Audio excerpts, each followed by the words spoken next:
What up? It's at St. Lauren 57, sober, celibate, and saved. So I just got back from a meeting a little bit ago. I like to go to the Saturday night traditions every Saturday with a couple of the girls here, a couple of my really good friends.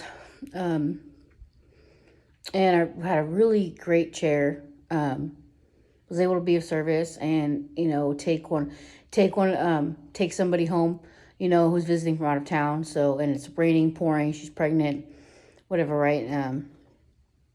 But anyways, it was such a good topic. It was a really great chair and a really good topic.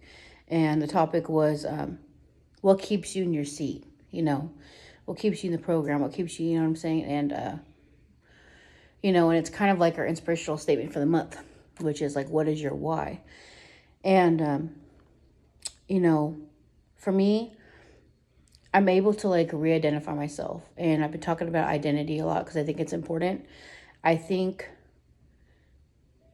people are, for myself, I'm able to find my identity where I find love. And I have a new way of life now. I have a lot of tools. I have a lot of experience. I've done a lot of work on myself, done a lot of therapy on myself. I've done a lot of discovering. I've done a lot of digging. I'm rebuilding and I'm discovering. And I always live by that saying, do as I say, not as I do, right? And for the most part, I've been really lucky with my children. Granted, they're still young, but still, anyone can get in trouble at any age. And, I'm sure there are still things that just haven't necessarily maybe come up yet. Who knows? But I've been very lucky. But the one thing is, I need to be the best version of myself because I have to lead by example. Because at the end of the day, I learned that I repeated history. I did some of the things that I saw my parents do. And, I wasn't able to have identity because there wasn't love in the home. Like there's nowhere I felt safe. And when I go into the rooms of Narcotics Anonymous, like I can identify.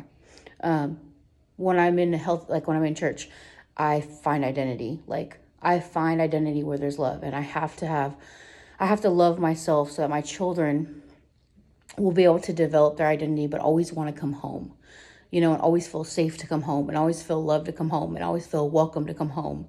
So that they can blossom and flourish and thrive in their life and have a very bright future, which I know they will anyway, but I still have to do my best to be able to provide that as the parent. And that's what keeps me, in recovery, is because I don't have to live the way I was living. And I have identity and I have a purpose. So.